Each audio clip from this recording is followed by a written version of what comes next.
যদি 30 বছরের জন্য দেয়, এই শ্রমিক যারা আছে সব রিটায়ার করবে, মরে যাবে।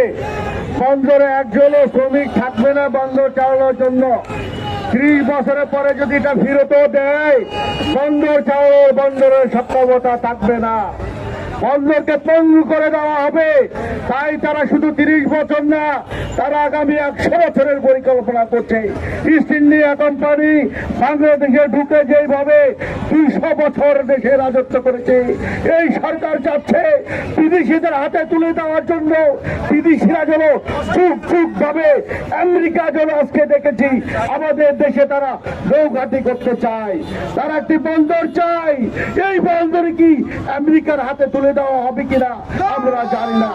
তাই আমাদের সোচ্চার থাকতে হবে, যে কোনো আন্দোলন সংগ্রামে ঝাঁপিয়ে পড়ে চট্টগ্রামবাসী সারা বাংলাদেশের খেতে খাওয়া শ্রমজীবী মেহনতি মানুষকে ঐক্যবদ্ধভাবে আমাদের এই বন্দর রক্ষা করতে হবে, করতে হবে, করতে হবে।